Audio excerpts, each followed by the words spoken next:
22 अप्रैल को जो पहलगाम में अटैक हुआ उसके बाद काफ़ी सारी चीज़ें इंडियन गवर्नमेंट की तरफ से काफ़ी सारे एक्शंस लिए गए हैं, जिसमें से 5 जो एक्शंस हैं वो एक्शंस ने काफ़ी पुरानी चीज़ें जो बहुत सालों से चली आ रही हैं उन एक्शंस के वजह से उन चीज़ों पर रोक लगा दिया है। इंडिया गवर्नमेंट ने ये डिसाइड कर लिया है कि किस तरीके से अपने एक्शन लेना है पाकिस्तान के खिलाफ, और उसी में से जो 5 मेजर एक्शंस लिए हैं वो मैं आपको बताने वाली हूँ इस सेशन में। पहलगाम हमले पर भारत का कड़ा रुख, बॉर्डर, पानी, वीजा सब बंद, परसोना नॉन ग्रेटा।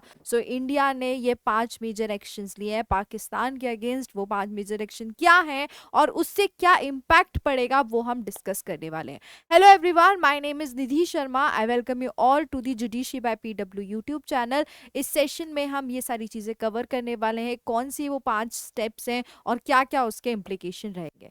सबसे पहली अगर मैं स्टेप की बात करूं तो जो हमारी इंडस वैली, जो अभी से नहीं, काफी सारे इंडस जो वाटर ट्रीटी है जो काफी ईयर से एग्जिस्टिंग में, ऑलमोस्ट 65 ईयर्स 60 ईयर्स से है, उस पे इंडिया ने रोक लगा दी है इस अटैक के बाद। क्लियरली इंडिया ने बोल दिया है कि सस्पेंशन है किस पे, इंडस वाटर ट्रीटी पे। इंडिया ने बोला है, पहली बात सबसे बात, कि ये जो इंडस वाटर ट्रीटी है ये अभी से नहीं है, बहुत दिन से है, ठीक है, बहुत सालों से एग्जिस्टिंग है, और ये इंडिया और पाकिस्तान के बीच में ट्रीटी है। तो इस पे भी क्या कर दिया है, इस पे सबसे पहला एक्शन इंडिया ने क्या कर दिया है, रोक लगा दिया है ट्रीटी पे। अगर इस ट्रीटी की बात करें तो जो इंडस वाटर ट्रीटी है वो साइंड हुई थी 1960 में। कहाँ पर साइंड हुई थी? अंडर वर्ल्ड बैंक मीडिएशन में, जो कि गवर्न करती है जो वाटर, जो पानी शेयर होता है इंडिया और पाकिस्तान के बीच में। और वो किससे शेयर होता है? Over the Indus river system, जो कि हमारी 6 रिवर्स है, उसके थ्रू इंडिया और पाकिस्तान में जो वाटर शेयर होता था, वाटर जाता था, वो क्या कर दिया है, उस ट्रीटी पे रोक लगा दी गई है। उसी के साथ साथ अगर हम ये 6 रिवर्स की बात करें, जिसमें से 3 रिवर जो है वो कौन कंट्रोल करता है? इंडिया कंट्रोल करता है। कौन सी 3 रिवर कंट्रोल करता है? रवि, बीस, सतलेज। और उसी के साथ अगर हम पाकिस्तान की बात करें तो पाकिस्तान भी 3 रिवर कंट्रोल करता है इस ट्रीटी में, और वो कंट्रोल है कौन सी? जो इंडिया है वो ईस्टर्न रिवर्स कंट्रोल करता है और पाकिस्तान वेस्टर्न रिवर्स कंट्रोल करता है। पाकिस्तान कवर करता है इंडस, झेलम और उसी के साथ साथ चेनाब। ये 3 पाकिस्तान की और ये 3 इंडिया की। इस पे इंडिया ने इस ट्रीटी पे पूरी तरीके से सस्पेंशन लगा दिया है, रोक लगा दिया है। उसी के साथ अगर ये बात करें इंडिया का एक्शन, जो मैंने बताया कि इंडिया ने सस्पेंड कर दिया ट्रीटी, जिसमें उनने ये सिग्नल किया है कि वो क्या करेंगे, या तो वाटर को डाइवर्ट कर देंगे या तो क्या कर देंगे, रिस्ट्रिक्ट कर देंगे जो भी वाटर पाकिस्तान में फ्लो हो रहा है उसे। तो सबसे पहला जो एक्शन, पहला जो मूव लिया गया है वो इंडस वाटर ट्रीटी से रिलेटेड किया। अब क्या होगा, इसका इम्पैक्ट क्या रिजल्ट आएगा? तो ये करने से क्या होगा, ये बेसिकली जो 90% अराउंड, जो 90% है ना पाकिस्तान का एग्रीकल्चर, वो पूरी तरीके से क्या, पूरी तरीके से इंडस बेसिन के ऊपर डिपेंड है।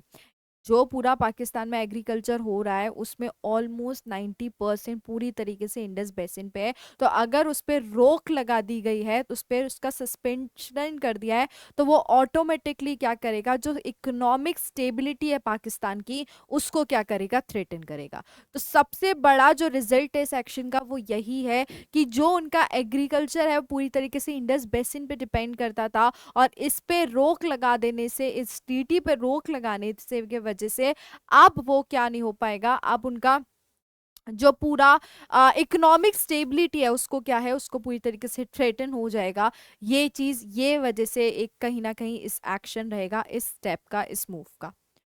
दूसरा मूव जो इंडिया ने लिया है वो लिया है क्या, closure of the Attari Wagah border closing. जो अतारी वाघा बॉर्डर है उस पे क्या कर दिया गया है, उसको भी रोक लगा दिया गया है भारत की तरफ से। अगर हम बात करें अतारी वाघा बॉर्डर की, तो वो क्या है, जो अतारी वाघा बॉर्डर है वो एक प्राइमरी लैंड ट्रांजिट है, किसके लिए, जो कि क्या करती है, लोगों को, और जो गुड्स ट्रांसफर होते हैं, आते जाते हैं, ट्रांजिट होता है इंडिया और पाकिस्तान के बीच में, वो सिर्फ और सिर्फ मेजरली इसी वाघा बॉर्डर से होता है।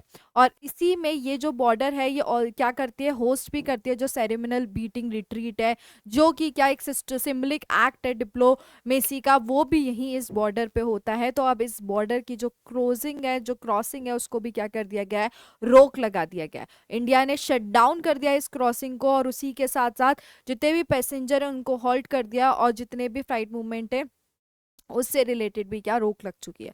सो बेसिकली जो दूसरा एक्शन जो हमारा वाघा बॉर्डर क्रॉसिंग है उस पर क्या लगा दी गई है, इंडिया की तरफ से रोक लगा दी गई है। इस बॉर्डर से जो ट्रांजिट होता था गुड्स और पीपल में, उस पे क्या कर दिया, इंडिया ने रोक लगा दिया है। अब इसका क्या एक्शन होगा, सबसे बड़ी चीज की ट्रेड पे इम्पैक्ट होगा, ठीक है।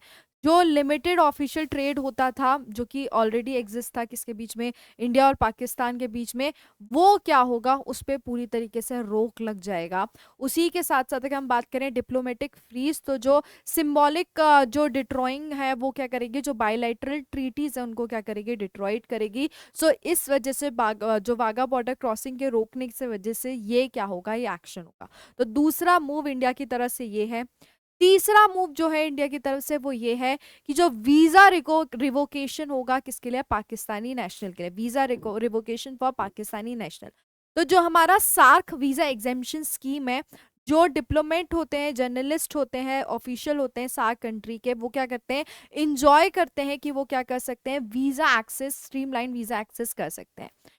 इंडिया ने क्या किया है, इस अटैक के बाद इंडिया ने जितने भी पाकिस्तानी नेशनल हैं उनके वीजा को क्या किया है, रिवोक किया है। जिसमें क्या, जिसमें इंक्लूड होते हैं सार्क के एग्जेम्पशंस भी। उसी के साथ साथ इंडिया ने ऑर्डर किया है पाकिस्तानी नेशनल्स को, जो कि इंडिया में अभी एट प्रेजेंट हैं, कि उनको 48 आवर्स में क्या करना पड़ेगा, इंडिया छोड़ना पड़ेगा। इंडिया ने क्लियरली ऑर्डर दे दिया है कि जितने भी पाकिस्तानी नेशनल इंडिया में हैं उनको विद इन 48 आवर्स इंडिया को छोड़ना पड़ेगा। उसी के साथ साथ इंडिया ने यह भी बोला है कि किसी भी तरीके का फ्रेश वीजा नहीं दिया जाएगा पाकिस्तानी नेशनल्स को, पाकिस्तानी को किसी भी तरीके का अभी नया फ्रेश वीजा नहीं दिया जाएगा। क्या एक्शन रहेगा इस रिजल्ट का, क्यों मतलब क्या रिजल्ट रहेगा इस एक्शन का, वीजा रोकने का। सो पाकिस्तानी जो स्टूडेंट्स हैं, जो पाकिस्तान जो मेडिकल पेशेंट्स हैं, और उसी के साथ जो कल्चरल विजिटर्स हैं, वो क्या करेंगे, कहीं ना कहीं इफेक्ट करेंगे।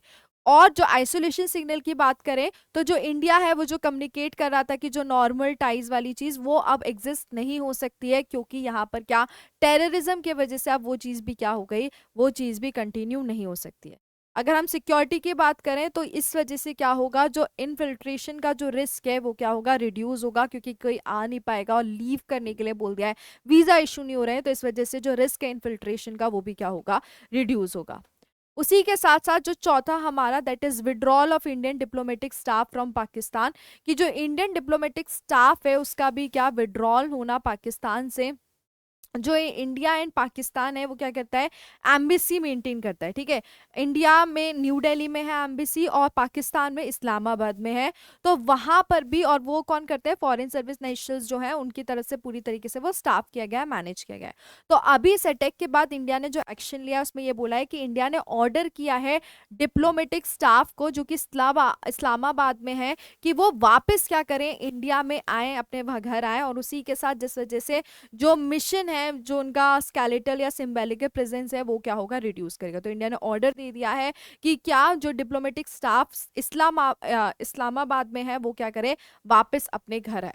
उसी के साथ क्यों ये चीज की गई है, उसका क्या एक्शन रहेगा, जो डिप्लोमेटिक डाउनग्रेड होगा ना वो बहुत इंपॉर्टेंट है।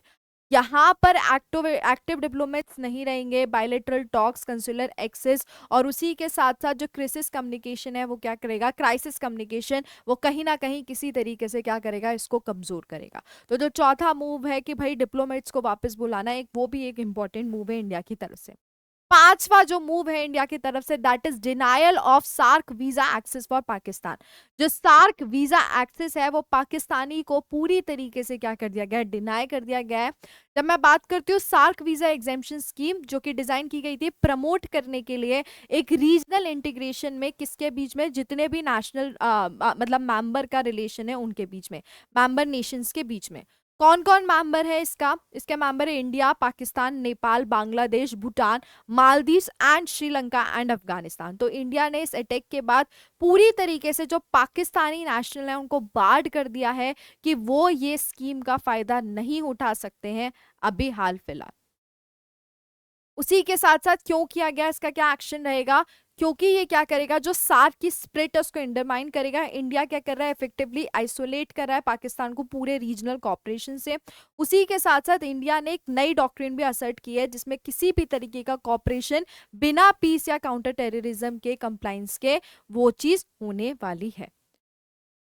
क्यों ये, क्या ये जो 5 मूव लिए हैं उससे क्या मैटर करेगा, क्या चीजें इफेक्ट होंगी और क्यों ये इंपॉर्टेंट है। तो अगर हम बात करें आइसोलेशन और जो डाउनग्रेड करेगा रिलेशन दोनों कंट्री के बीच में। दूसरा क्या है, जो रिवर वाटर फ्लोज है उसको भी वेपनाइज किया गया है, ठीक है। जो इन्फिल्ट्रेशन है या जो स्लीपर सेल एक्टिविटी चल रही है उसमें भी क्या होगा, रिडक्शन होगा, रिस्क मिनिमाइज होगी। नेशनल रिजॉल्व और डिटरेंस पोस्चर का क्या होगा, पूरी तरीके से डिस्प्ले होगा। उसी के साथ साथ अगर हम बात करें कि आपके दिमाग में आ रहा होगा कि मिलिट्री स्ट्राइक से रिलेटेड क्या, कि क्या हम फिर से कुछ ऐसा कुछ स्ट्राइक्स करेंगे। तो अगर बात करें, इंडिया ने अपनी 2016 में क्या कराई थी, सर्जिकल स्ट्राइक कराई थी, एंड 2019 में अपनी एयर स्ट्राइक की थी। अगर अभी इस अटैक के बाद बात करें तो अभी इंडिया ने ऐसा कुछ डिक्लेरेशन नहीं किया है मिलिट्री स्ट्राइक का, तो अभी वो डिक्लेरेशन आना बाकी है। बस इंडिया ने जो 5 मूव लिए हैं अभी हाल फिलहाल वो मैंने आपको यहाँ पे बताया। एक इंपॉर्टेंट टर्म सुनने को मिल रही होगी अभी आपको, पर्सोना नॉन ग्रेटा। सो ये जो टर्म है ना, ये क्या होती है, ये ऐसी होती है कि जिसमें जो होस्ट कंट्री है वो ये बोलती है कि जो फॉरेन डिप्लोमेट्स है, फॉरेन कंट्री वाले, उनको एक पूरी तरीके से एक ऑफिशियली डिप्लोमेटिक एक भेजती है कि अब आपका किसी भी तरीके से हमारी होस्ट कंट्री में कोई भी स्वागत नहीं है, अनवेलकम्ड कर रहे हैं। और इसी वजह से उसमें जो बोला गया है कि अब आप निकलो यहाँ से, नेशनल्स निकलो, और जो डिप्लोमेट्स को वापस बुलाया जा रहा है। तो पर्सोना नॉन ग्रेटा एक ऐसी चीज होती है जिसमें क्या होता है, अनवेलकम वाली चीज होती है, कि जो होस्ट कंट्री है वो फॉरेन कंट्री को बोल देती है कि आप क्या है, आपका अनवेलकम है, अब आप यहाँ पे अलाउ नहीं है। ठीक है, तो आपको ये टर्म सुनने को बहुत मिल रही होगी। तो ये 5 मूव लिए हैं इंडिया की तरफ से इस अटैक के बाद पाकिस्तान के अगेंस्ट। और क्या अपडेट रहेगा वो भी हम आपको बताते रहेंगे। और उसी के साथ साथ आपको क्या लगता है और क्या क्या इंपॉर्टेंट चीज़ें और इंपॉर्टेंट मूव्स हैं, कमेंट सेक्शन में बताइएगा। मिलते हैं नेक्स्ट सेशन में, जब तक के लिए अपना ध्यान रखिए। Bye bye, take care, thank you.